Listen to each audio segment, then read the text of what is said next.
जाया है। आज माता के आंखों में आंसू भर आए।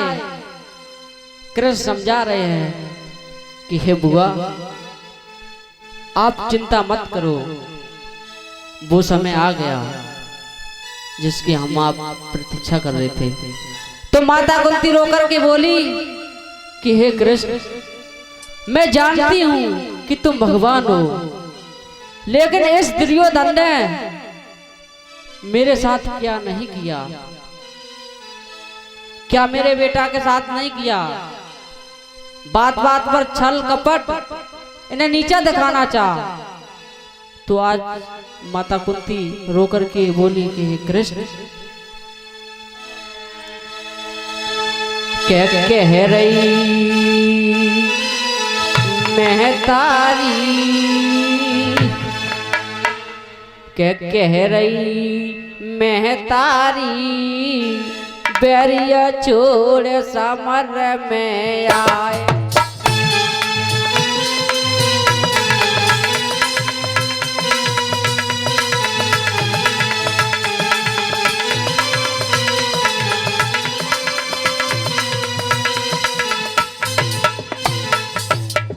आज मां कुंती रो रही है और कृष्ण से पिछले दिए हुए दुख इस दुर्योधन के माता कुंती को टीस मार रहे हैं। ना कुछ खाने देते हैं, ना कुछ पीने देते हैं। और मां कुंती क्या बोली, अरे खेली दुष्ट ने सार कपट की, खेली दुष्ट ने सार कपट की, खेली दुष्ट ने सार कपट की, खेली दुष्ट ने सार कपट की, साड़ी झपटी थी द्रौपदी की, साड़ी झपटी थी द्रौपदी की। अरे क्या करवाए तई खुआरी, अरे क्या करवाए तई खुआरी, पैरिया छोड़ समर में आए। यो कह रही मैं तारी, पैरिया छोड़ समर में आए।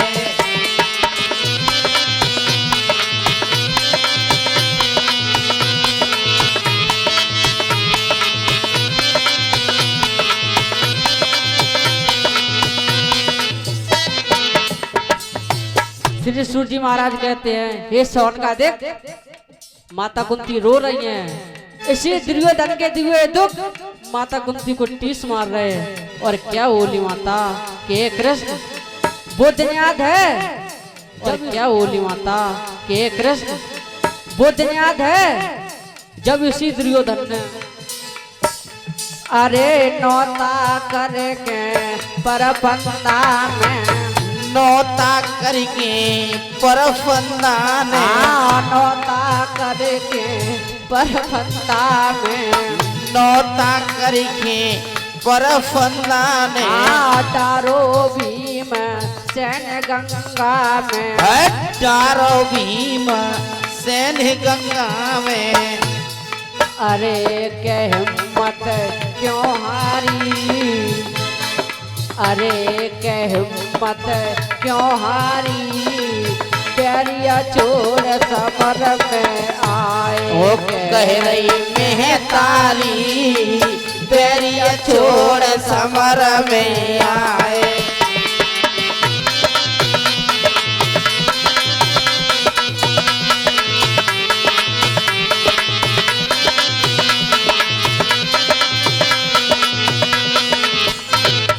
और बोली कृष्ण, बुद्ध ने याद है जब इसी दुर्योधन ने क्या किया था।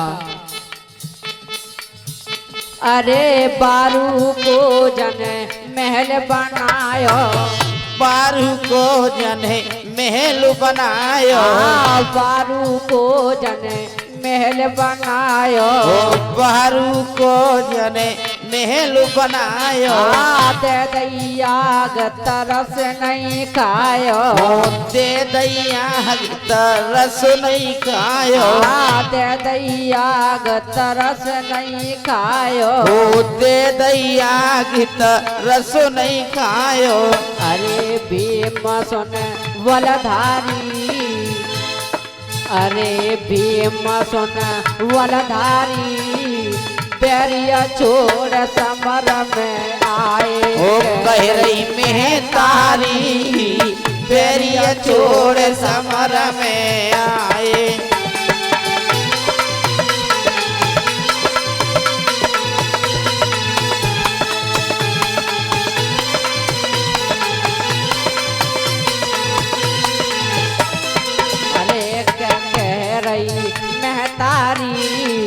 बैरिया छोड़ समर में आए। ओ कह रही में तारी, बैरिया छोड़ समर में आए।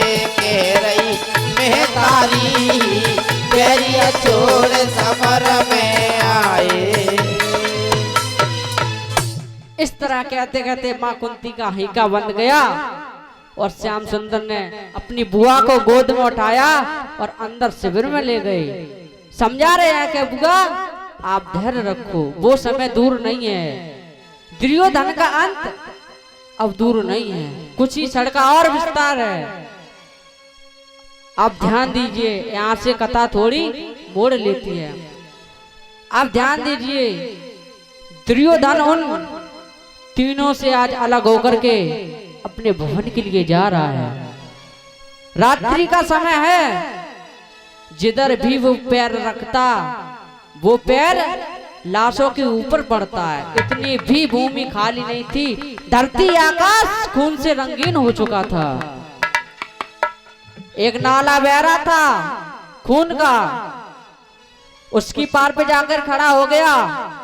डर रहा है वो अधर्मी जो दुर्योधन किसी से नहीं डरता था, अपने अहंकार की वजह आज वो उसे पार करने में डर रहा है कि कहीं मैं इसे पार करने में बह ना जाऊं। उसी नाले में एक लोथ बह के आ रही थी, उसने लकड़ी का गट्ठा समझा, उस पर सवार होके उस पार हो गया। उसने जाना कि देखी तो सही ये लकड़ी का गट्ठा है या कुछ और।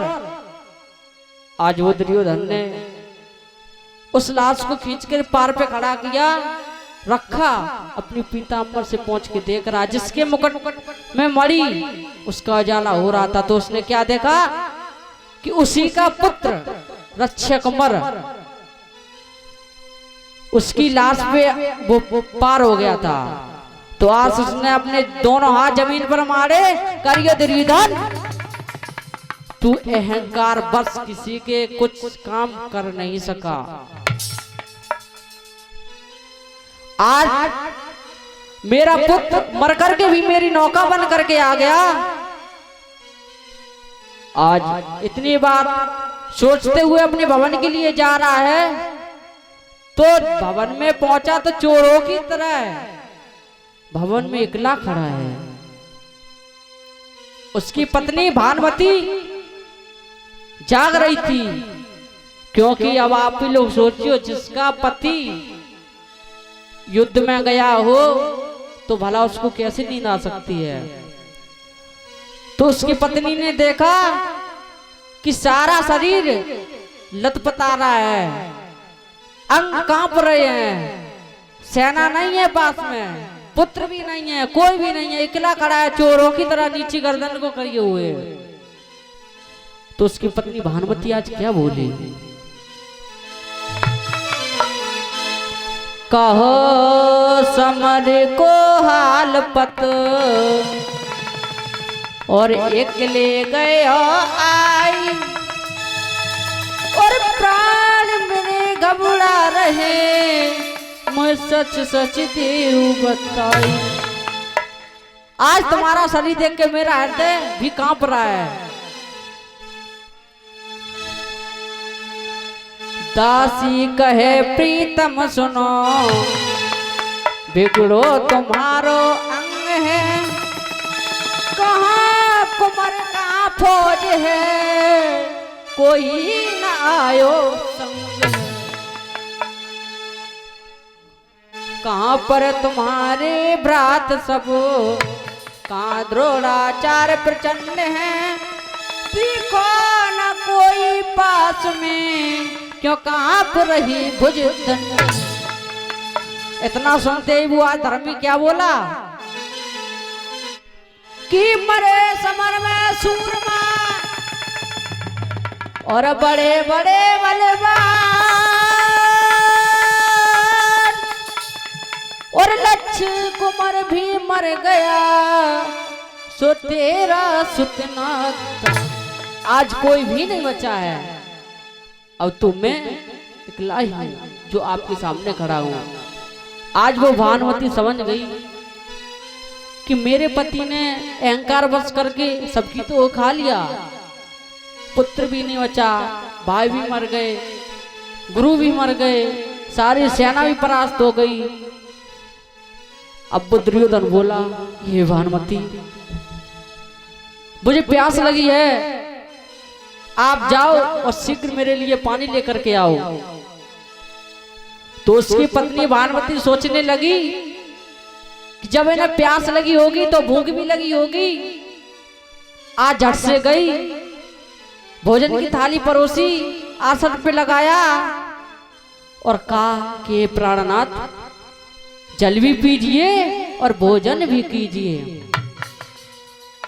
आज इतना सुनने आया तो दुर्योधन अहंकारी उसके कान सतर हो गए कि बोली क्या कहती, नहीं अब ना तेरा जल पीऊंगा और ना तेरा भोजन खाऊंगा। आज इतना सुनते ही वो वहां से चला सीधा कहां, अपने पिता धृतराष्ट्र के पास, जो करवटें बदल रहे थे, क्योंकि उनकी तो भूख और प्यास उड़ चुकी थी। अब क्योंकि आप ही सोचिए, हमारे बड़े बूढ़ों के जिसने बाग लगाया,